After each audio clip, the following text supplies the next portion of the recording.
Welcome to the Spike Camp podcast. Spike Camp is a free online community for hunters that support conservation. It's a great place to share stories and your experience with other hunters. As a member of Spike Camp, you get access to all of our hunting live streams, discussion channels, contests, hunter resources, and events that we host.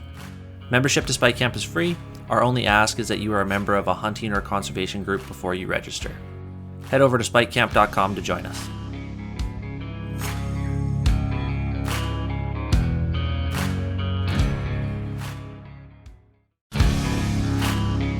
This episode of the Spike Camp podcast is brought to you in part by Precision Optics. Omer and his team are the ones to trust when it comes to mountain hunting gear, guns, and optics. Precision Optics is a major supporter of conservation, and we are proud to partner with them. Head over to precisionoptics.net and tell them that Spike Camp sent you. All right, everybody. Welcome to tonight's camp chat. We got a very special guest tonight. It's my buddy Ashley Stuckless of High BC Hunting. If you've watched YouTube in the last few years and watched hunting videos, then you've probably seen him on there. And in the last year or so, he's now officially on Wild TV as well. So welcome to the show, Ashley. Glad to have you. Yeah, thanks a lot for having me. It's a treat. Right on. Cool. Well, I know you and most of the folks on the show tonight are probably getting ready for opener. If not, you're thinking about sheep hunting, right? So what are you up to? You're doing opener, I think, right? I'm doing opener. Yeah, I'm heading out Sunday night to drive up. So I'll fly in. I'll get a day and a half before opener there to get base camp all set up and get situated there. So right now I'm, packing, repacking, and reweighing and trying to measure it all up. Adding the camera gear sure doesn't help. My gosh, yeah. No, I can imagine. That's something we're gonna chat about a little bit later. Is the whole element of filming. But before we get rolling too deep into it, maybe could you give us a little background on yourself, where you were born, raised, and how you got into hunting? Sure. I was born in Newfoundland. It's a long time ago now, almost 50 years ago.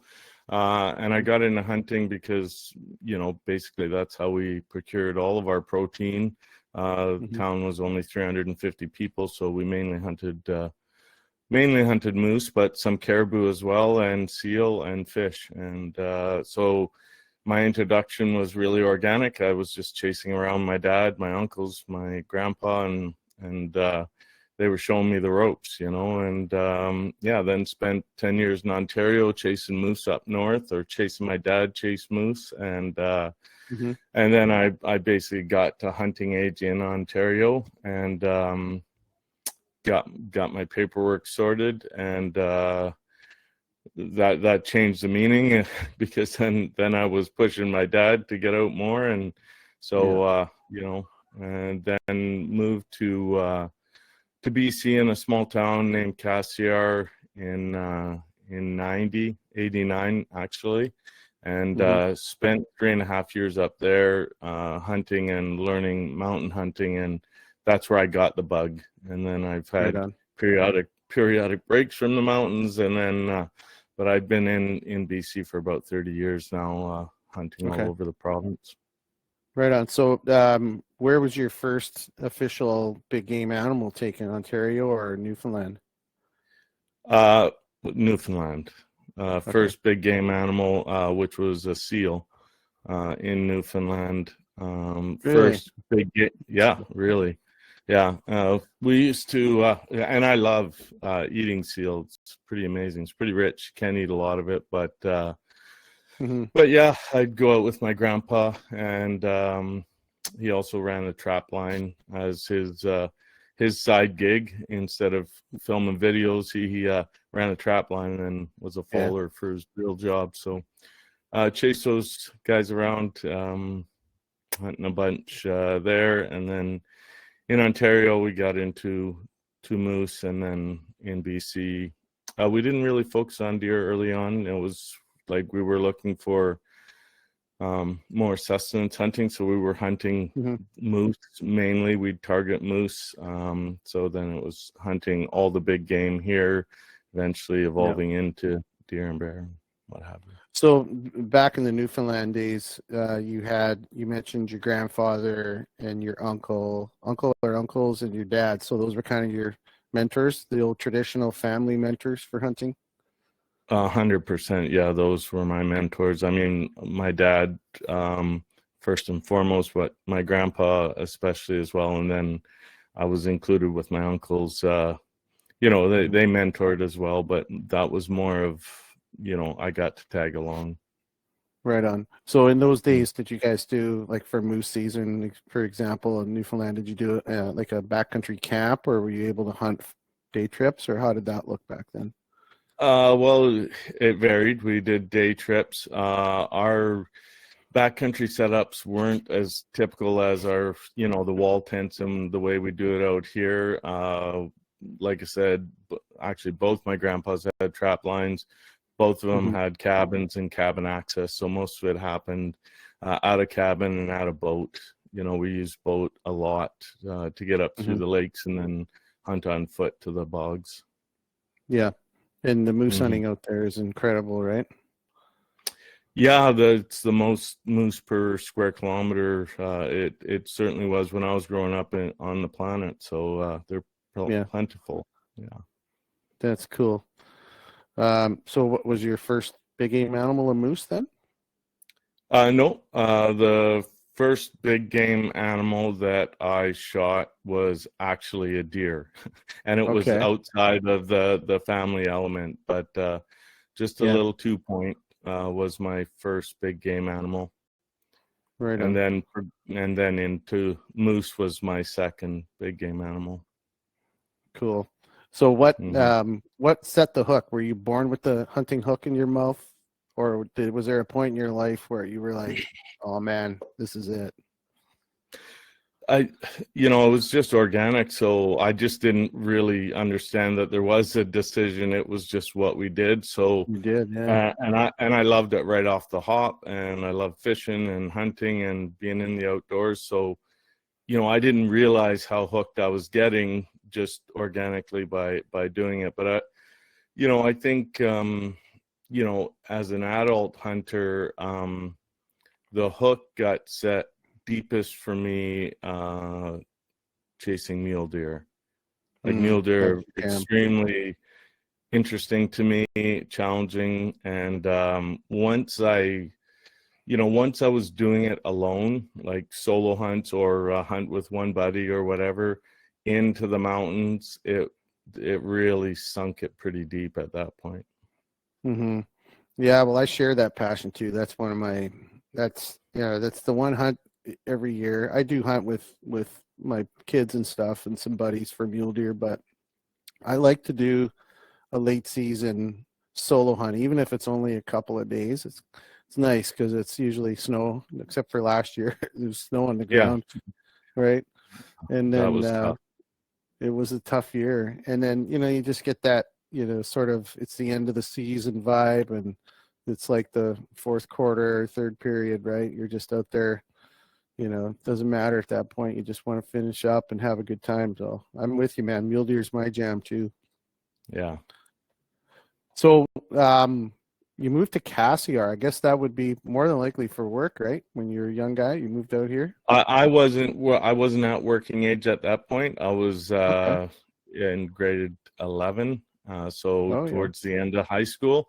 So I spent the summers. This also set the hook pretty deep. I spent the summers with my buddy Chad out, just cruising the hills, with a little single shot 22, wearing jeans and rubber rain gear, running around the mountains with my buddy. And then come fall, my dad was working at the mine, at the asbestos mine up there, and so was my mom. But and then I take my dad and his buddies from work out and sort of show them the areas, show them around, and we were lucky enough to get 4 sheep while I lived up there, and 3 goats. Wow. So it was pretty fun learning and being up there, and practice stalking in on some pretty big rams outside the season, and just stand up and spook them off. And it's pretty cool to have a playground like that growing up, eh?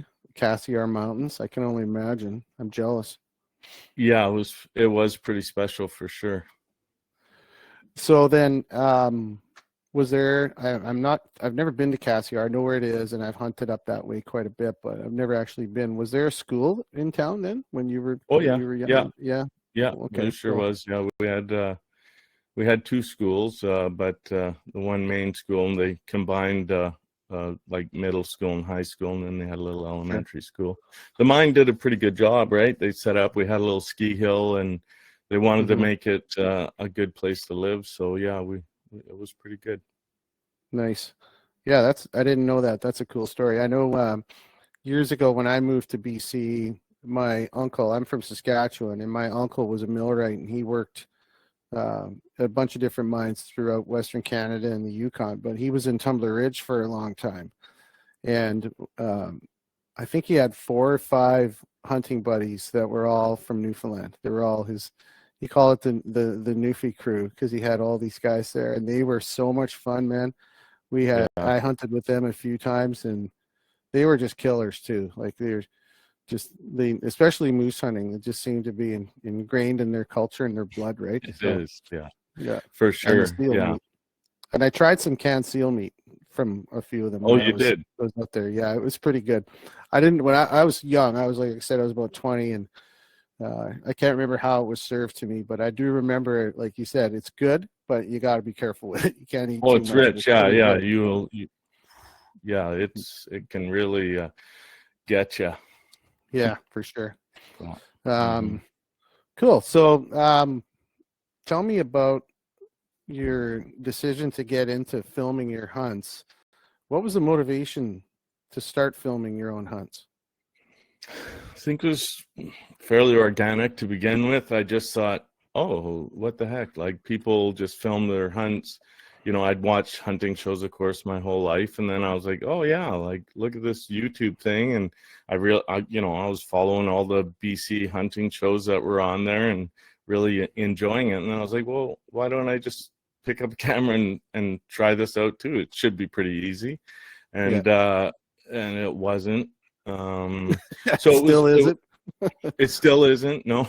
But it's fairly recreational to start with. And then I started to, I kind of evolved to understand why it made sense for me to do it. And, losing my dad about 6 years ago, I'd give anything to have one of our hunts done together, filmed, to capture the here's voice and kind of experience that. And so I thought, hey, this is a good way for me to show my kids that I got it when I don't have it anymore, or sort of have it, and just to tell stories, right? Like, the whole hunting culture to me has always been, we talk about hunting year round, whether that was Newfoundland, Ontario, or in British Columbia. We were always sort of talking about it, planning for it, and then I thought, okay. And then it bit me. That bit me hard. It was, all of a sudden I'm like, oh, I'm probably equally as addicted to trying to capture, footage of a hunt as I am hunting at this point, which doesn't bode well for hunting. But still, it's it's kind of taking on its own little life here now. Yeah, I'd say so. Like a big life, Ashley. You're being modest with that, man. That's you've come a long ways. Like, it's only been, I'm gonna be honest, I pulled up your YouTube channel today, and I thought, just for kicks, I'm gonna go back to the very first show. Sure. And the first video, and it was you and your buddy cruising up to check trail cameras or hang cameras on the quads, right? What were you filming on? Your phone? Was it a camera or a phone at that point? No, that was a camera. I just didn't know how to use it. It was a Canon 6D Mark II. And then, so, I have this vision. I'm up there, I'm filming, Kyle on the quad, or Kyle hiking around, or, trying to selfie myself or whatever. And I have this vision that this is like going to be schmick when I get back to the laptop. This is going to be cool to just plug it in and instant entertainment. And, No, it's just dad cam shaking all over the place, just nothing. Yeah. But I said, oh, well, this is what it is. And I didn't really have a plan at that point, like I said. So it was just like, okay, well, publish it, whatever. I watch some stuff that's all shaky and whatever, and it's still sharing. So let's get it out there. And yeah. I do. And I don't watch my stuff. Like, I'm not my biggest fan, but I do make a point to go back and watch those first couple videos a few times, just to sort of, for my own peace of mind of progress, because it always feels like I'm not progressing. Like, oh, it's the same frustrations. And then, but I do see that 1% every time I put something out. It's 1% better or 0.5% better, and then I'm like, okay. And then when I look at that, it kind of is like, okay, well, maybe I'm getting close to halfway of where I'd like to be, kind of thing. Yeah, and I think, again, you're being pretty humble about it, and I've seen you comment on your socials and stuff about your self-criticism about your own work and your camera work and stuff, and trying to be better. And I'm the same way. I think if you're not I don't want to say judging, but if you're not scoring yourself and keeping yourself in check, that opens the door for your ego to get in the way, right? And as soon as that happens, that's usually when things go sideways in life or business, right? Same sort of thing. Yeah, and I'm pretty mindful of that, and it takes the pressure off. When, like, this isn't my job, this is my passion and my hobby, and I love it, more than any job I've ever done. But because the stakes aren't, like, this isn't exactly what's putting food on the table, I'm just trying to share, and I can remain relaxed, even if I get some negative feedback and whatever. I can just really brush it off. It's not a big deal. Well, that's the thing, right? That's how you're going to get better. And you have to see some criticism, or at least some commentary on the work, again, no matter what it is, to try to better yourself, right? It's no difference than working in a fabricating shop, right? Somebody's going to come over and tell you did a good job or a shitty job on the project or whatever it is, right? Yeah, for Same sure. idea, And right? fabrication, it's pretty easy to see when you don't do a good job. So, yeah, Exactly. Especially on film. Yeah, for sure. So since you started this project, like I mentioned the first video, and I think in fairness, I should probably mention some of the most recent content, like what you have shared on Wild TV, and has been produced, and it's come a long ways. Like, for a short journey like this, you done what, 1 year on Wild TV now, right?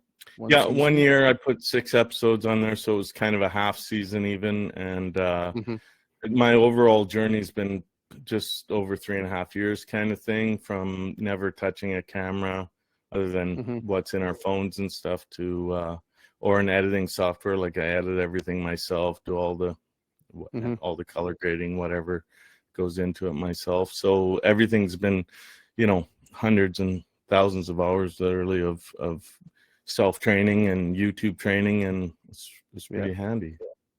Yeah. Did you take any courses or anything like that, online or with instructors? Just some minor stuff from a couple creators, do a couple exercise courses, but really, I've just followed outside of the hunting genre. I follow some filmmakers and sort of, and the gear guys. I'm kind of a gear nut, so whether it's my hunting gear or filming gear, so and my job is technical, so I just embrace that part of it and just keep mining for data, basically. I've got a saying, people laugh because I always quote my father. He had a lot of sayings. My dad was he was, in a lot of ways, he reminded me of George Carlin, the comedian. He was right. I love George. Oh yeah, well, you would have loved my old man. He was hard-nosed, funny, but at the same time, there was a lesson behind what he was saying. And one of his favorite lines to me was, "If you're not listening, you're not learning." Right. So, same idea when you're trying to better yourself, I guess, for a passion project like that. Yeah. So, it's impressive that this journey is only 3 years old, basically, right? Going on 4 years. Yeah. Did you expect when you posted that first video of the trail camera or the camera hanging and quad and all that, did you expect it to get this far, this fast? No. I as a matter of fact, it kind of made a point to me that, this is a big hill. This is a big hill to climb to try and do it. But I kind of bite on to things and I won't let go. So I just try it out. Even when Wild TV reached out to me, I'm like, yeah, I'm not ready. I didn't feel ready to put it on, TV, but, we had some conversations and I thought about it for a few months, talked about it with my wife, and then, she sort of said, hey, you're not going to be happy if you don't try. So I tried and it did okay. It did okay.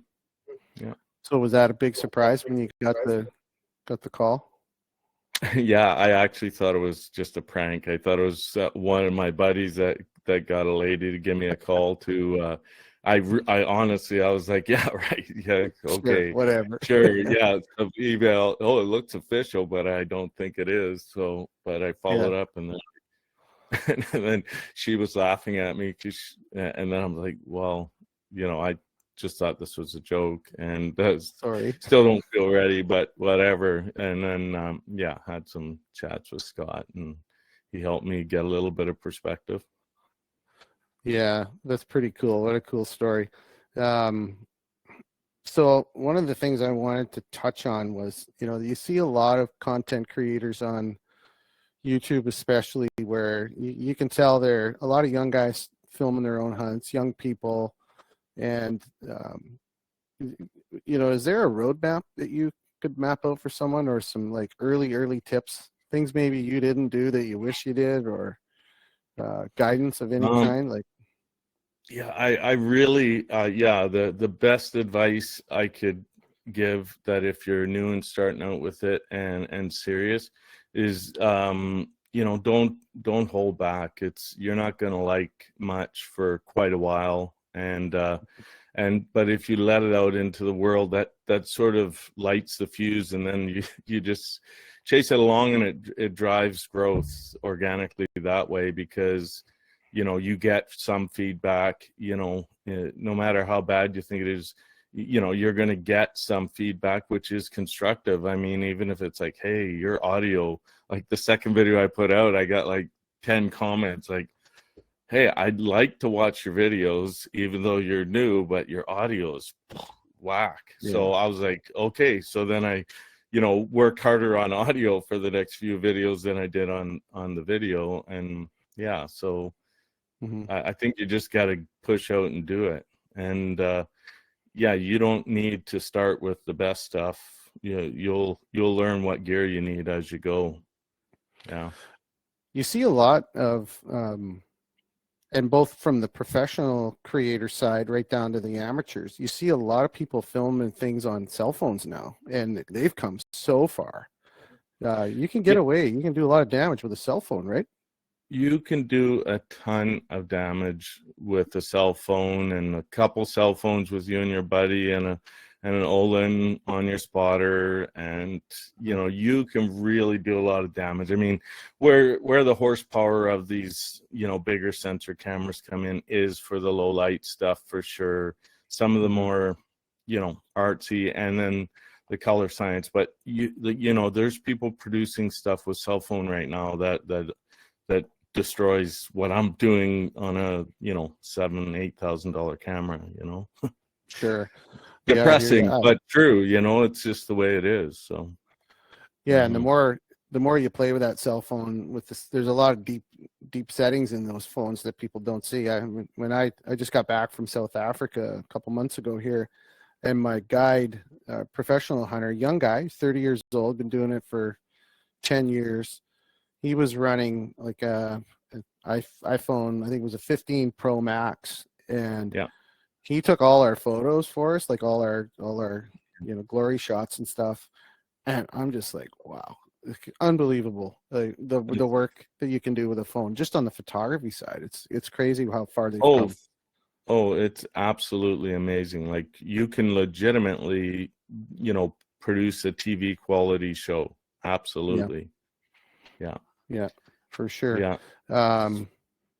What was I going to ask you? Oh yeah. So on the equipment side of things, what do you recommend? Where would you start? I guess, to back up, did you have any photography training or videography training at all, or did you just pick all Zero, the stuff? nothing. Wow. Zero, nothing. The closest thing I came to a camera like this was like a little Olympic underwater camera, just a basic point and shoot. That's it for photography, and that was quite a few years ago. And even then, I was kind of interested to try and make composition, you know what I mean? But and then I thought it was great, and I looked at it, and when I look at it now, I'm like, oh yeah. I did. Family and friends would have a camera or something, and I never shied away from trying it. And then it's like, I'm like, this thing doesn't even work. I had 2% of the experience I have now, maybe 1 kind of thing. 3 or 4 years. It's crazy how far you come. I know when I talked to you last week, you've been like just chained into the edit room editing your stuff, and that's got to be mind-numbing stuff to do, eh? Oh, it's bigger than the other side of it. Like, filming it was hard. When I first thought about this, I never even thought about editing. Well, I thought I would. I'd throw it in some free editing software and chop it up, and it's pretty much Jim Shockey guaranteed. And it wasn't like that. It was nothing like that. And even to do simple edits. So yeah, that was as steeper of a learning curve than the actual videography. Yeah, I can imagine. I played around. No, I haven't even scratched the surface, but I've played around with some of that software, and there's so many things within that all those software programs a creator can come up with. That's why they have college courses for that stuff too, right? For sure. Yeah, I wouldn't tell anyone to shy away from getting some formal training on it. It's just, with a full-time job and doing this as a hobby, that just wasn't in the cards for me. If you're really young and really into it, then you get a lot out of that. Yeah, for sure. Yeah. So what would you recommend for someone starting out that wanted to film their hunt, as far as the bare bones basic equipment? Obviously a phone and an all-in phone scope or something like that. Yeah. But if they're buying like a very entry-level video camera, where would they start?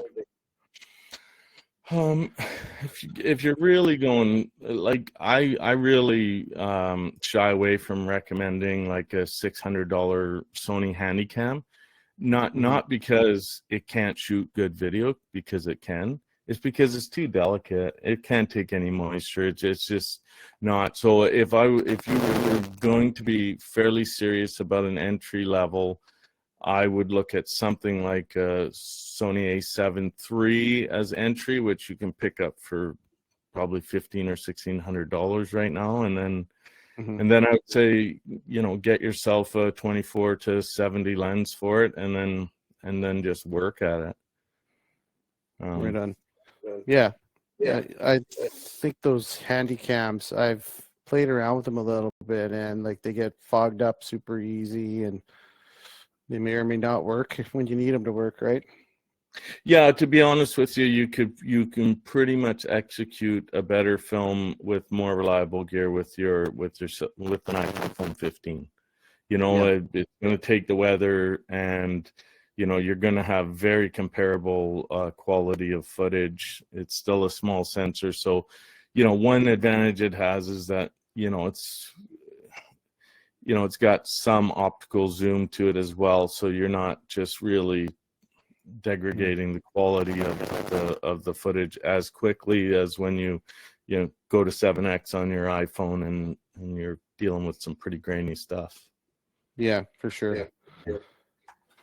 What are some of the challenges when you talked a little bit about it early on? You got to pack the camera gear, but I can imagine the challenges of filming a hunt must just be incredible on top of the hunt itself. Yeah, self-filming hunts is really challenging for sure. That's one thing I will say that I'm doing the work on. It's a difficult thing to do, and I solo film and I shoot, myself, my friends, and whatever's happening. I did get a little bit of help towards last year. I had a couple guys that were new to hunting that happened to shoot on the Sony system that came out for a little bit. That was super helpful. It kind of has a bit of an aha moment, and it kind of has me guarding a bit as well, saying, the story feels like it needs to be me doing all the struggle, but maybe to tell the story better, some help isn't a bad idea. So, yeah. So this year, are you bringing camera guys, or are you going to go solo and do it yourself? I'm sure so the sheep hunt, I'm filming solo again. I was contemplating someone coming with us, but people that can take that kind of punishment are few and far between, especially if it's not a real paid gig. Yeah. So for that, no, but there's no doubt that I think I'm trying to get my wife her first big game animal this year, either a bear or a mule deer, and or bear or a deer. And I think I might reach out to the guys that have been helping me to see if they'll come along for that, because I'd like to get the capture with extra help, just for telling that story. But and then I think a little bit of mule deer, I'm sure I'll probably have help here or there, but mainly it'll still be me filming and editing. Yeah, you want to keep it real, right? That's the plan there. Yeah, for sure. It's kind of part of the story is the pain of that, I guess. Yeah. So what's the biggest lesson you've learned in this little short journey into TV? I guess, it's the biggest surprise was really how much work it really is compared to what I thought it was. And still keeping it as a hobby and realizing that, it's a hobby that comes with, similar to what you guys are doing at Spike Camp. It's maybe a little more than the hobby, but it comes with a heavy workload, right? So I think that's the biggest lesson. And I keep having these epiphanies, I think I'm there. A couple things look good and I'm like, yes, this is great, fantastic. And then, it's only 4 weeks later, and it's something with the colors now. I'm getting my colors back to being a lot more natural and stuff. This is my webcam, so this doesn't count. But, on the just working out that color science has been, I didn't realize that was even a thing. I thought it all baked it in the camera, and I didn't know anything about log or some of the more complex aspects of whether you shoot 8-bit, 10-bit, and all, and the color stuff that goes with it. So that's been a big one. That's the science behind the creation of the filming. Then, yeah. It sounds overwhelming to me, but yeah. So. Well, you mentioned, you did mention the fact that this is this isn't a living for you. It's an expensive hobby, right? So along the way, you've managed to pick up some partners, some sponsorships. Yeah. So tell us a little bit about that. What was that journey like, getting those people to invest in you like that, especially early on when you didn't have much to sell them, right? No, I didn't have much to sell them. And, I contemplated amongst, Kevin Bussard and some other friends and stuff like, do you think it's almost good enough that I could, get away with at least asking without getting laughed out of the room, even if people say no? Because I had quite a bit of experience with business, running a pipeline engineering company, getting told no, it doesn't hurt my feelings too much, and it just drives me back to the board. So, I thought, an important. So I approached because local BC matters to me as well, even though I've got sponsors from the US and stuff. I started with some of the local shops. Every shop that would be, the local hunting supply shop. I sent an email out to 4 or 5 of those, and I said, here's the pitch. Hey, I know it's a little rough, but I'm pretty dedicated. So, if maybe you could, and an Italian said, hey, why don't you just come sit and talk with us? And we'd like to get a feel for who you are here. We tried this once before. It didn't really work out. And I'm like, okay. So I went down and laid it out and said, listen, this is my hobby, but I am treating it pretty seriously. And, here's a couple. Oh, lost your audio there, buddy. Okay, I got you now. You're back. What the heck? I didn't do, maybe I dabbed this thing. That's about it. I don't know. For the last 2 minutes before we lost you, I was hearing some static, and I thought it was my headset. And then all of a sudden you went. But the nice thing with having everybody on the audience, I was able to ask. Hey, it was nice. We fired up the comment section. That was good. I'd seen it. Yeah. Oh yeah. And I'm like, oh no, I can't do anything here to get back on here. That's live, man. That's we've had some fun stuff with the live stuff, but anyway, So where we lost you, you said you had stopped in to see the Italian guys about a deal with them. So I stopped and seen Vic and Joe, and I just said, hey, we can start slow, and so they asked me to put a proposal together on top of the initial email, which was pretty detailed, that I'd served up to them. I put it together, and they said, yeah, and they're kind of big community supporters, so they kind of, I think they took a bit of a chance, but that opened up some other doors, because obviously they have vendor agreements with some of these companies and that, and so at minimum, I got contacts with some of the other sponsors, with Fierce, who ended up sponsoring.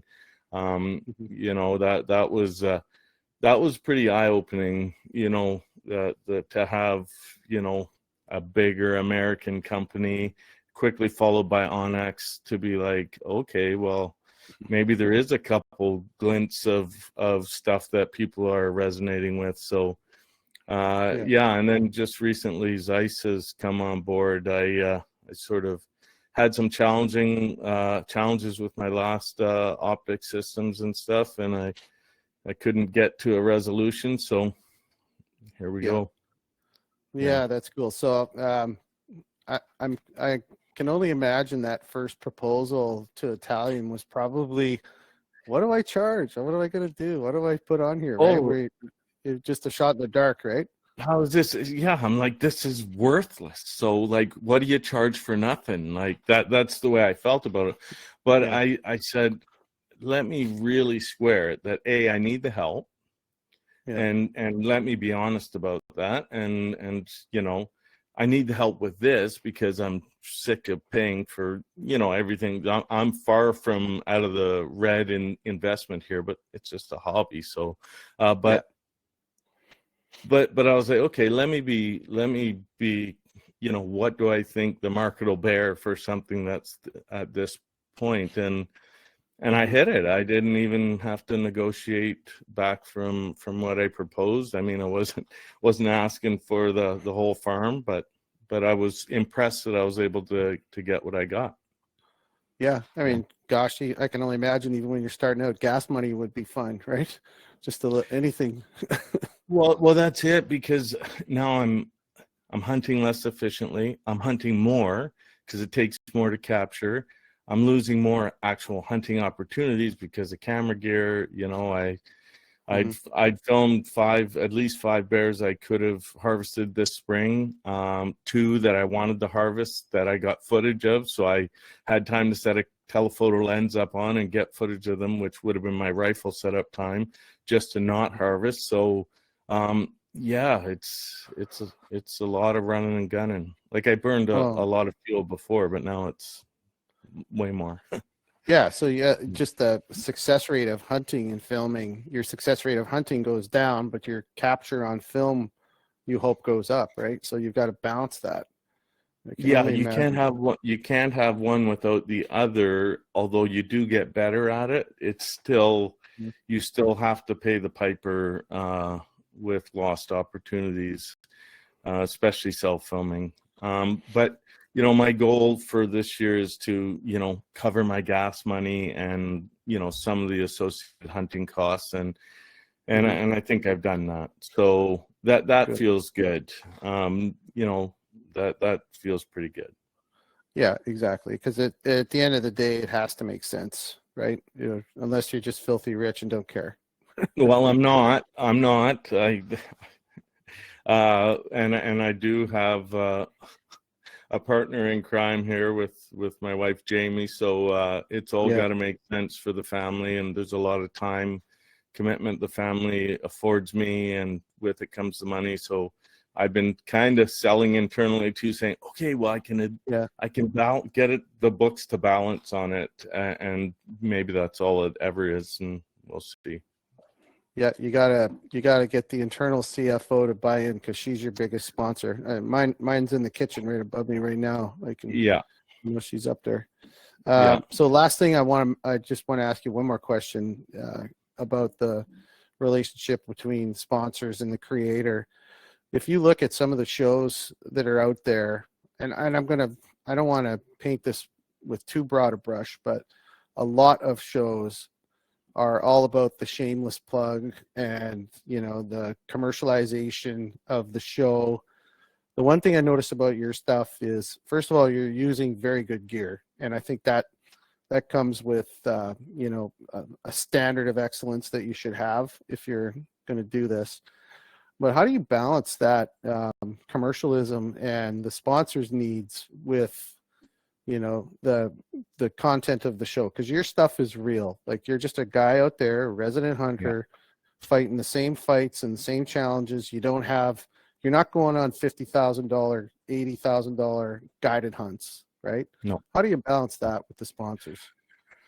I think the way I balance it in the sponsorship world is I'm not interested in a sponsorship that I don't actually use and believe in. That's why I align with premium brands. That's why I didn't invest in this camera gear so I could just rep any brand that was willing. I mean, there are people approaching me that I just tell them that our brands don't align.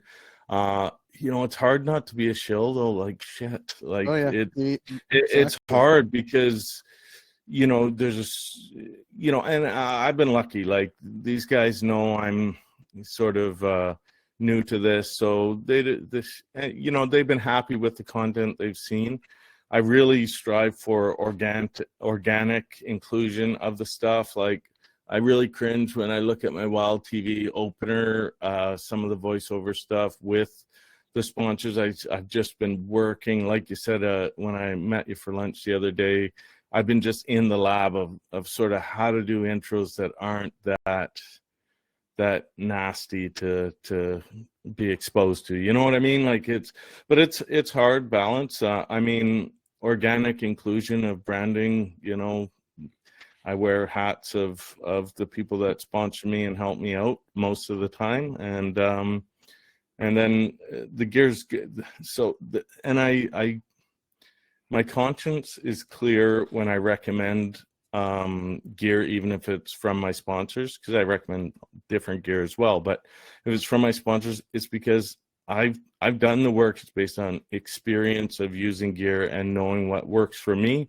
Doesn't mean there's not another way to skin the cat, but I got no qualms with saying that my V6 scope is deadly. So yeah, and I think more so now than ever, anybody who's in the content game or the sponsorship game or the brand partnership game, whatever you want to call it, recent events in the last year, and we all know what I'm going to speak to here, have really thrown shade on not only the content creators, but hunting. And just, it put us all in a bad light. And having some of these things hit the news, and the damage that an event like that caused by a creator, let's be honest, we all know who it is.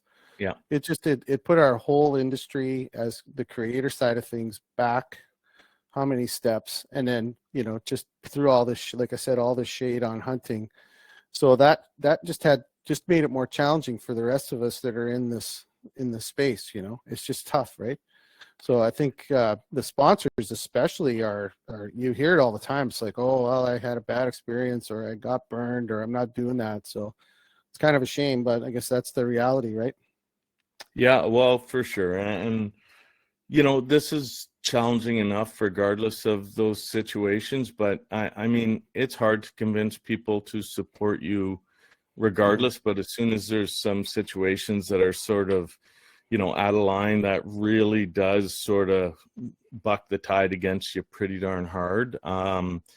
People very quickly can cast a comment that I'm, the next this or that. And, it's,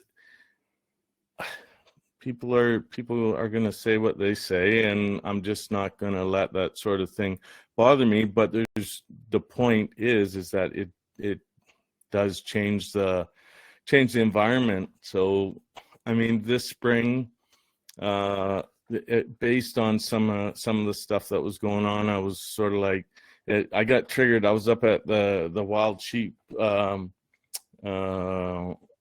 gathering, and I was the show, yes.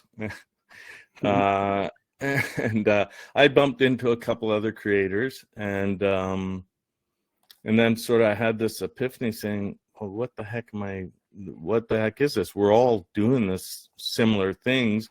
It'd be nice to align. So I just reached out on Instagram to basically everyone, and half the people that I reached out to ended up showing up for a spring sort of film bear hunt camp out. It was pretty relaxed, and it was a nice way to align, given some of the stuff that's going on, and sort of align thoughts about our responsibilities of putting content out, and to try and earn back some respect and viewership and some trust. So yeah, it was a good thing. Exactly. Yeah, and that's where I was leading into, was your content creators weekend that you put together. Right. And and thanks for the invite. Unfortunately, I was in another country, and Blake was out of town, but I think you're going to see that event, if you choose to do it again next year. It's just going to get more momentum, and it's almost like a little mini conference of the creators, which there's nothing wrong. I mean, we're all going in the same direction. There's a lot of opportunities for all of us. We need more content. We need more ethical content, and we need to promote hunting and conservation, right? So why not, yeah. Right? Only positives came out of it, and we're 100% doing it again. I mean, everyone that was there is sort of like, yeah, we got to do that. This is an annual thing. Let's do it again. So, excuse me. Hopefully we do get a wider audience of creators and people in our industry to come along next year. Yeah, and put a herd on that bear population too, which is good. Sure. Yeah, we're focusing on bears in pretty heavy mule deer country. Dodge a lot of grizzlies. But it's still there was cool. One grizzly, the one that was on the road, that was just suntanning on the road. Oh my God, that thing was a slob. That was, yeah, I know. Did I tell you at dinner that I had to shoot over or beside one? I shot about 15 yards off to the side of one. It was that bear. It was that bear. It was that bear. Yeah, like 2 weeks later, and I was just moving in on the deactivated logging road on my dirt bike, and right up, and just gave that pretty aggressive body language, and then that real curious, and really was eyeing me up like a cat on a yarn ball, and and I was only 60 yards away or whatever, and straddling my dirt bike, and I was like, oh boy. So I was just yelling, get out of here, and then no, it really started to get that really beady-eyed look about him. And so I just shot 15 yards. He didn't bother him one bit. Still kept staring at me, and then just sauntered away. Never ran. Nothing. So I ran away. I biked away. But yeah, that was a bit of a killjoy for that day.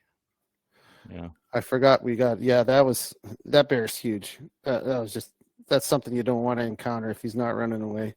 One of our members asked if there was a particular show that gave you, I want to get this question out of the way before I lose it.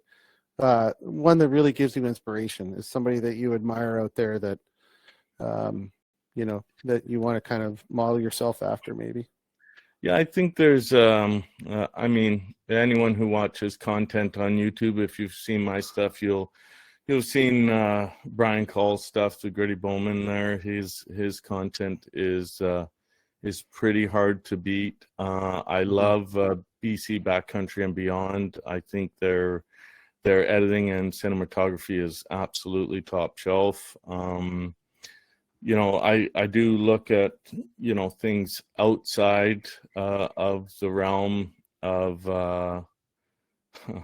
hunting. I'm going to draw a blank to the young cinematographer's name, but maybe I can put it in the show notes once it's posted there, but he's been pretty inspirational. And then, as far as the network stuff goes and the big names, there's no denying what Steve Rinella has done, and his delivery is pretty darn impressive. So that'd be about the top of the list. There's a few more, but yeah, no, all big names for sure. You mentioned BC Backcountry and Beyond, the Dustin Rowe team there. Yeah, I think it's really fascinating and smart on Dustin's part I don't know what the motivation is, but from a marketing perspective, to hire a cameraman, professional cameraman, to just, accompany hunters and guides and, his whole crew throughout the season, and then do all the follow-up. Like, their stuff is legit. It's really good. It's legit. Yeah. It's brilliant of him to have, kind of come with that idea and to get it out there. And specifically, I like telling stories about the hunters and the people that are doing this, because I think that's extremely interesting. And for the fact that their platform, they use it to tell the stories about their guides, and the hunt is somewhat secondary. You see the harvest and you see some stuff in there, but it really zeroes in, not on the client, it zeroes in on the guide's perspective of it, which I think is extremely cool. I do too. And I just saw the most recent and final one today, where they had an interview of a young wrangler. Have you seen that one? It just dropped like today. I seen it pop up. I haven't seen that introducing the crew one that popped up. It's really good. It's like I could see why they saved it to the end, because the kid, and he starts talking. You'll have to watch it, but there's tears shed from this guy just talking about his life. And to me, I think when you look at the hunting content, and that's one of the things I really like about your stuff too, is you're kind of telling two stories, or you're shooting for that, when at least two stories in each episode, right? You've got the hunt, and then you've got the story behind the story, whether it's your partner, whether it's something, a lesson learned, or something, and I don't want to rub salt in the wounds, because we're 5 or 6 days away from this redemption. But you know where I'm going with this. Your sheep hunt last year. Maybe tell us a little bit about that. That was obviously not scripted, and it really tells the story about how simple it is to have a problem, and how things can go wrong with one simple mistake, right? Boy, yeah, and it's how much work goes into that. We hiked 80 kilometers on that hunt. We'd probably put in about, 30, maybe 40 by the time I had shot and missed that sheep. But I had trained with that rifle and that scope. I did do a late change of my scope, which was kind of sacrilegious, but I did get 200 rounds through it, had it zeroed. But yeah, I made the mistake. I stopped up north in a big gravel pit, and we just confirmed zeros after travel.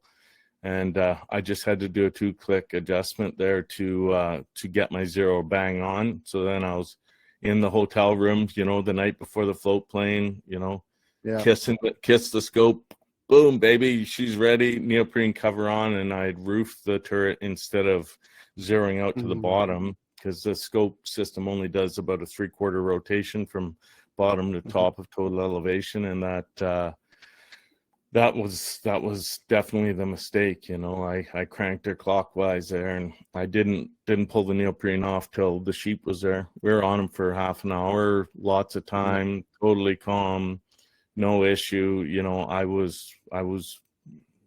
We were taking that sheep off the hill. There wasn't even a doubt in my mind, and to hear Jesse, and that to speak about it not being scripted, that I purposely didn't even put a single cut in that whole sequence. That sequence is real deal. That's how it happened. That 2 minutes of footage, I could have cut a couple swears out. I chose to bleep them out so I wouldn't have any cut in the footage, just to say this is really what's gone on here. So, which but that's super painful, man. I'm 340 odd days of eating that crow, and I'm ready to get back and hopefully have a better result. But it's guaranteed you won't misjudge the turret and leave it spun again. That it will not be the turret. It will not be the turret that if there's an issue. Jeez, I really hope there's no issue. Anyway, it's going to be fun to go back, flying into the same lake, hammering out a similar program. A couple other ranges we didn't get to last time. We're gonna dive in there and see how it goes. I'm excited for you. It's redemption time. Yeah. I did something similar. I had dialed up to take a shot last year and I didn't take the shot, but I dialed out significant. It was a long shot, and I had not, for whatever reason, I did not execute the shot, and the animal lived, but I forgot to spin the turret back down to zero, and I had Leopold scope with a zero stop on it. And I got back from the hunt and was gearing up for the next hunt, and I took it to the range, just 100-meter range here locally, and I was like, I better check this zero. And it's like, bam, I'm not even hitting the paper. I'm not even hitting the target. I'm at 50 yards. I dropped the target back to 50, squeezed the shot, not even hitting the target board. I'm like, what is wrong with me, right? Take that thing home and pulled the scope off, checked the rings, checked all the torque specs on the rings, remounted it, re-leveled it, stuck the bore sighter on it, and I looked and I looked down at the turret, and I'm like, all that work.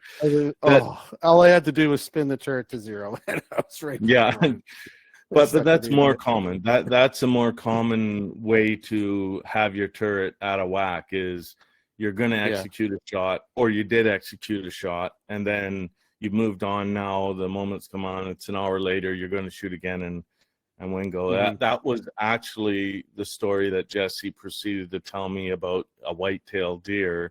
He's like, the same thing happened to me. It was a white-tailed deer. I'm like, Jesse, now's not the time to tell me this story. I'm still in pretty deep pit here. So he laughed. He goes, okay, yeah, you're right. I'll leave that one for another day. The drive home, maybe, but let's just. The drive home. Oh, trust me, it's. I came up with the title on the drive home, The Lows, because that's what it was. Yeah, for some reason, when something like that happens, that drive home's twice as long as the drive up, right? It was horrible. Yeah, she's pretty tough. Yeah, you're not. So regarding hunting partners, is Jesse sort of your main go-to guy, or do you have a lot of friends? I know that, but do you? So what's your program over a season? How many different partners do you work with? So it's there's 5 of us that I've mixed in and out over the last couple of years. because it's important for me to tell other people's stories as much as it is to tell my own. Mhm. It's so that's become kind of a bit of the passion too, is finding some unique stories in our resident hunter community to tell that resident hunter story. So I'm in talks with a few people, including our chat last week, saying maybe we could fit something in for mule deer. It's you know, those things are really interesting to me. But Jesse will certainly at least be on a couple deer hunts with me, and the sheep hunt. It's him and I again for the sheep hunt. I was going to say, it's probably pretty easy. You know, you have, you know, obviously you got a great relationship with them and you guys work together. It's evident in your content, and you've got to have that on those expedition style hunts. It's got to be the right person. That's not where you want to demo a relationship, right? With somebody is 14 days in the backcountry or whatever. No, I tried that once. It didn't go too well. It went exactly textbook of why you don't do it. Unfortunately, you know, nice guy. But he had never sheep hunted before, and he was really surprised at the challenge. Yeah. It's overwhelming if you don't know what you're getting into. It's hard. It's hard even if you want it. But there's a lot of strong people in the hunting community, but those sheep and goat hunters they're a little bit, they got a little bit extra nuttiness to them to gut it out for sure. Yeah, it's the type 2 fun hunters, right? Type 2 fun, yeah. Exactly. Yeah, a couple of comments from our members tonight. Brecken's just commenting that, you know, that full-time extra body holding the camera can be huge. Like you mentioned, a lot of mischances when you're fiddling with the cameras instead of the rifle. That spurs a question for me. Have you had anything, like any really nice animals slip away because of a technical problem with the camera or the shot or something? Yeah, well, I mean, this spring, 7-foot chocolate boar, like a real hammer bear, a real heavy bear. 60 yards away, beautiful footage of him. But it took me to compose the shot, set the tripod, and get it up, and I'm fairly efficient. You know, that's a minute. Well, at 60 yards a minute, I could have killed him twice, right? It's an offhand shot. But the moment I set up, you know, and there was just a little bit of a swirly breeze, he just smelled me and just sauntered away. So yeah, it definitely costs. It costs from time to time. Maybe this will be the straw that breaks the camel's back, because if he costs me that, you know, that next class of mule deer that I'm after, then I'm really going to have to strongly contemplate whether it's worth it or not. But yeah, I'm just hooked to it now, as annoying as it is. For sure. Clay Weber is asking if you're going on a stone or bighorn hunt. So it's a stone sheep hunt. But you mentioned earlier that when you were at Cassiar, you were on 4 successful sheep hunts. Did you shoot one, or like have you killed a I have never shot a sheep myself. And I don't know why. I don't have the answer, because I would just take my dad and his buddies up there, and I was just in my glory to help them and be a pack mule. And yeah, that was sort of where I was in the pecking order. Guy who was working pretty hard, but I wasn't on the rifle. Yeah. Like a good son or grandson right there. So I like to think so. So one last question about the show, and then we're going to move into a different phase here. So what's your mission statement or message that you want your show to deliver to people? I think I know the answer, but I'm, you know, knowing you, I'd like to hear it out of your mouth. I really, really am passionate to figure out how to articulate the resident hunter's story. It's super important to me, not just my resident hunter journey, although I am documenting that to my best to the best of my ability as well. It is, I like interesting people, but resident hunters, and I like the adult onset hunters, and it's got to have a little bit of a different angle to it that gets me really, really fired up creatively to want to tell those stories. So that's awesome. Well, you're doing a great job on it, my friend. So thanks. One of my favorite parts of doing these is sometimes at the end I do just a shot of questions, I won't call it rapid fire, but we'll go fairly slow because I want the answers. So I'm going to hit them in no particular order here, Ashley, and you tell me your best possible answers. So what is your favorite big game animal to hunt? Mule deer. Absolutely. I knew that was coming quick. Okay, this one might be a little different, maybe not. What's your favorite big game dish? If I was saying you're going to cook your favorite meal, but it's got to have big game in it, what would it be? I'm a real sucker for making my mule deer hams and my bear hams. And the dish that I prepare with them is I hand mince them and make a chili soup out of it. And I think it's a real big hit for the family. Everybody, even the folks that, maybe not as deeply in love with wild game as I am, it's introduced a lot of people to consuming big game, non-hunters and that, and so it's become a special dish to me that way. So I usually make a big batch and have 2 or 3 bags frozen in my deep freeze to prepare when people are coming over, and it's with some corn chips, some Fritos actually, and then a big dollop of sour cream, and go to town. Yeah. Well, if we end up doing a hunt together this fall, then let's make sure we try that out because it sounds awesome. Looking forward to that. Okay, so if money was no object, what would your dream hunt be anywhere in the world? I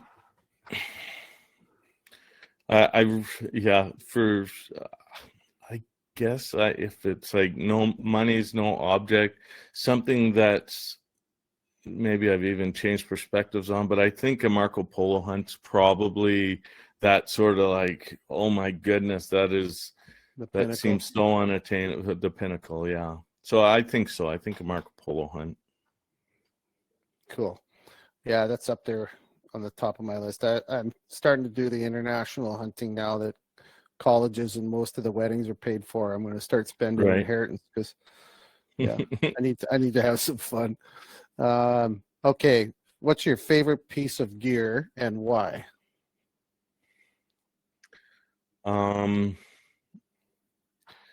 Favorite piece of gear is my boots, and I've had a couple over the years that I've deeply loved because I need them. They have to work. Pretty essential. Everything else can come together, and you can't get by on bad boots and hunt the way I like to hunt. You can do a weekend casual hunt, no problem in anything, but I'm definitely boot centric. Yeah, no, that's good. Okay, what's your all-time best hunting memory or story? It's kind of a cool story that I like to tell. That's from way back. So I would have been like, we used to visit Newfoundland even when we were in Ontario, and my great uncle, so my grandfather's brother, used to take me out saltwater bird hunting.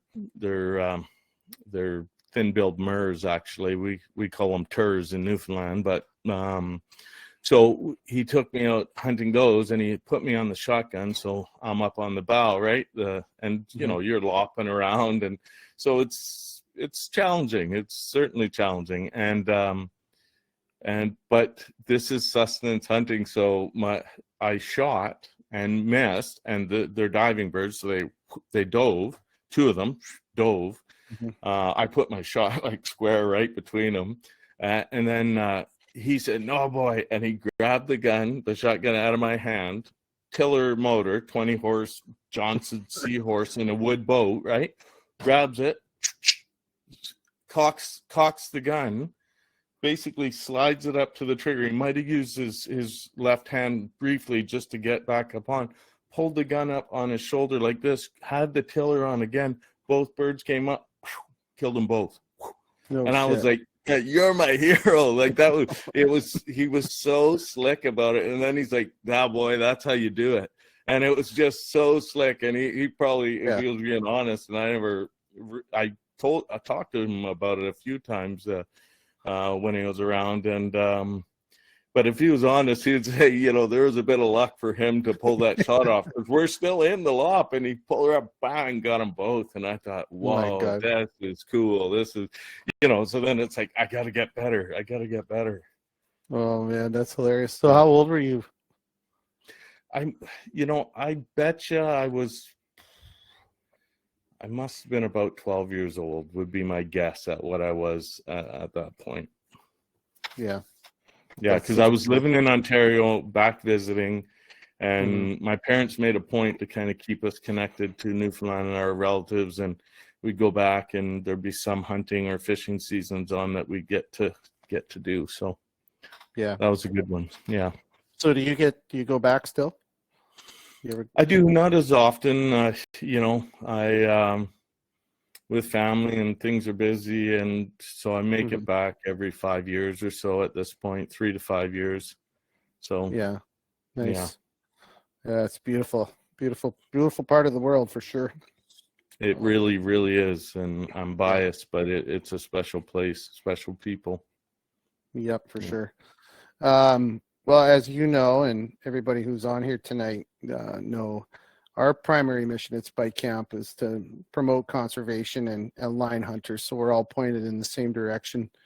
If you were delivering a message to whether it's new hunters or seasoned hunters about conservation, what's conservation mean to you, and what should it mean to the community?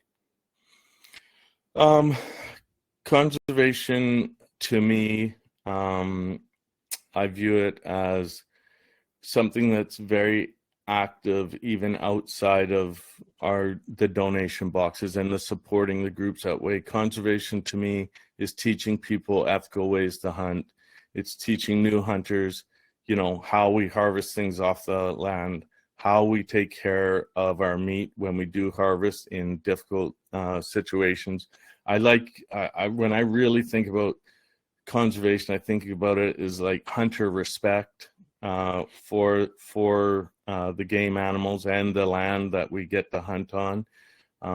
So I think conservation has a lot to do with that for me. Right on. No, it's a good message. All right. Is there anything you want to ask our members? I think we got 30 of them. You could pick on them if you want.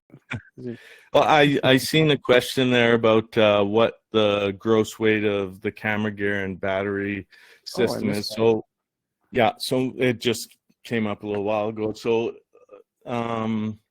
it varies a little bit, but it's kind of pretty zeroed in right now. So for this sheep hunt, I'm carrying in 2 Sony bodies, my 200 to 600 lens, telephoto lens, an 85 millimeter, mainly photography lens, and then my 20 mil lens. So that, and then 6 batteries, and then the cords and the odds and sods and some filters with it. You start rounding it out to about 13 extra pounds of gear. Okay. I've had it as high as 16 pounds. I've made a few changes, but then I've replaced it all with a 5-pound telephoto. But I'm taking it all in on the sheep hunt. I'm sure Jesse might help me a little bit, but he didn't last time, so he mightn't this time either. So yeah, it's part of the pain. Yeah, so I'm running 61 pounds, which is a heavy going in sheep pack, right? That's you can get quite a bit lighter than that as a sheep hunter. It's not, if you're ultralight, you can get her into that 45 range and have the comforts you need. So yeah, I'm running about 60 pounds, 59, 61. whatever. So is that weight inclusive of your gun and optics and everything? Or is that just pack? That is everything, including my firearm, Okay. excluding my bino harness and optics and the clothes I'm wearing. Okay. Yeah. Yeah, that's a pretty fair weight. Are you on the food side of things? Are you oh yeah, you're picking up food. You've got you want to do a plug for your food? Yeah, I'd love to. Yeah, they deserve it. The trail fair in Vanderhoof, so I'm going to swing by and pick up. They put together a kit to me for the sheep hunt. They're, I mean, for whether they're BC based or not, the quality is there. I mean, like I said before, I'm a kind of quality first proposition, so it's not going to be a value proposition for a lot of the decisions I make, but it's certainly going to be grounded in quality, and they hit that mark, and they're selling them for the very similar price to the top food brands you get out there. Quality is unbeatable. Yeah, stroganoff and lasagna it's untouchable. What they're doing there. Yeah. That's awesome. You sound excited about that. So what's your daily food weight all in? Do you know that number off the top of your head? Yeah, 1.25 pounds. Yeah. So I'm pretty aggressive or pretty lean. I mean, there's guys that are running 2 pounds and more. Not me. I just end up packing food out if I do that. So I don't feel that I'm struggling to hunt. I don't feel I'm groggy in the mornings. I feel like I'm actually hunting very efficiently, even though I'm definitely running a deficit, and that I can sustain that pretty easily for 10, 12 days in the backcountry. You sound a lot like me. Like mine's, I think I'm 1 pound. I'm going to be 1 pound 4 ounces is where I've landed on food. Yeah. And I do run at a deficit. I'll lose, and might take some shit from people for this, but I lose about a pound a day usually on a trip on my body weight. So it's kind of what I end up at when I get back is, 12 days, 12 pounds lighter is what it was last year. So yeah, I'm pretty darn close to that, to be honest. I've been I've been training really hard. I did a lot of stability weight training and some some more in-depth weight training that I hadn't done in previous years for about 10 years since I was younger, and that's really helped a lot. And then I've been rocking and doing a lot of training hikes. I feel pretty strong. I feel stronger than last year, and I didn't I wasn't stopping for me. Right on. It sounds like you got it dialed. Oh, Brecken's asking, what Sony bodies are you running? Camera body. Main camera is a Sony A7S3, which, my opinion, that and the FX3 and the S3 is the best because I've got the viewfinder. That's my main camera, so that's the one I'll vlog with. I'll shoot with that. But for the telephoto, I'm running an A7 III. I run an A7 III because I do time lapse and I like to do some photography as well. So I did want a more hybrid camera. If I had to make a change to my kit, that would turn into an A7 IV. Probably won't happen this year in the budget, but that's my main cameras, and then I'm running G lenses. So my 20s and f1.8, the 2 to 600s, 5.6 to whatever it goes up to. It's not about a big light show, and then 1.8 is the aperture on my 85. Wow. It's not a cheap hobby, huh? No, that's that's getting up north of 15 to 20 grand worth of gear for just the camera gear. Yeah, it's yeah. What's the so do you bring something to recharge? Do you run a solar panel or battery packs? Or you said you had 6 batteries for your cameras. Is that enough? Or how do you recharge? That's not quite enough. So I have a 20,000 milliamp hour battery pack. I've never had good luck with the solar. I think they're making some strides with it, so I probably got to kick the tires and have a look again. But So I can usually be pretty good with that. The nice thing about these Sony cameras is, that like 6 batteries, I have a lot of footage. Like I've got half a terabyte of footage, right? So 6-7 hours of 4K footage. So if you haven't got a show by then, you probably, you kind of don't have one.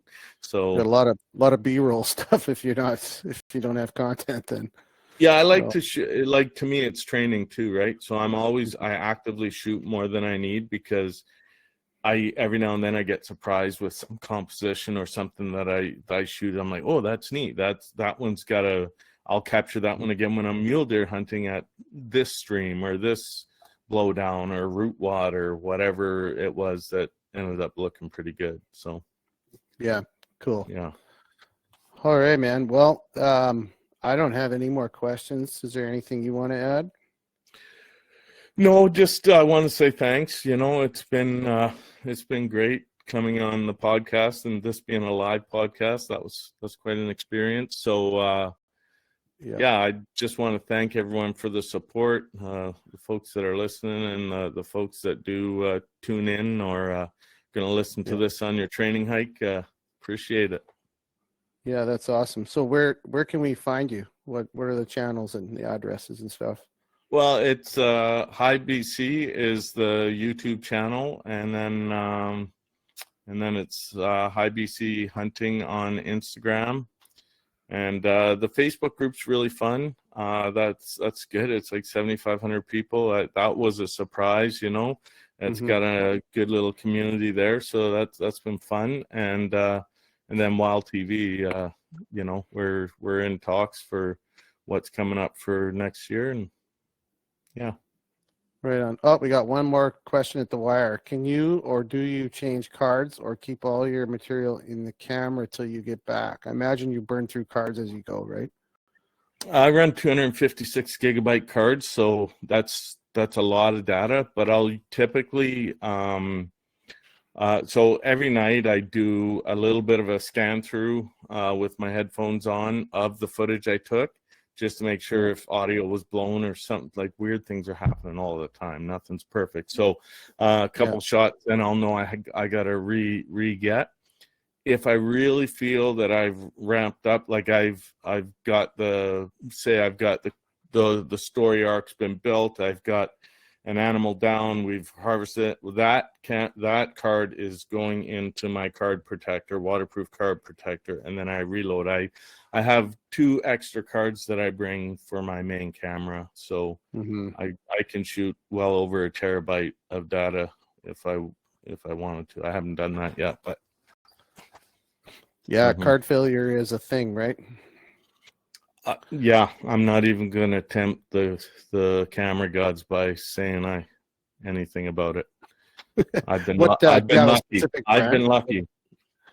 Specific brand of card you like?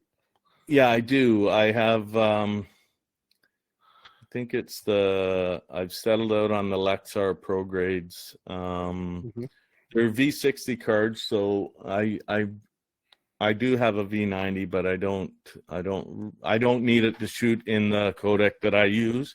There is one codec that my A7S III I would have to upgrade to that card, but the size of the files and how difficult they are to edit, it's just not worth it. But I shoot in a pretty good codec. So. Yeah. Brecken's asking if you have dual card or single in those camera bodies.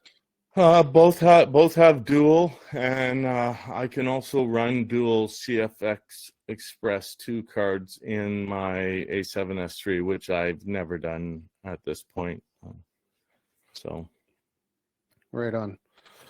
All right, my friend. Well, this has been a fun episode. I appreciate your time, and we'll definitely stay in touch, and everybody will keep their eyes open, and best of luck on that sheep hunt, dude. I know you're going to have that thing dialed perfectly, and you're going to whack that ram this time for sure. Yeah, I'm ready, so I hope so. Fingers crossed, and you'll see it on social one way or the other. So we'll know. Yeah, you'll know. Oh, that's cool. Okay, thanks for everything. Yeah, you bet. Thanks, Ashley, and thanks to everybody for hanging out tonight. And a reminder, I'm going to do this until we get rid of it, but we are running a rifle giveaway for conservation. You know the drill, you guys. It's all over socials. It's on our platforms. Wild Sheep Society of BC, Alberta, and the Goat Alliance. Spend some money there and get entered into the draw for a custom rifle. So lots of you, ourselves included, are heading out for opener next week. Be safe, be careful, and make smart decisions out there, everybody. Thank you very much.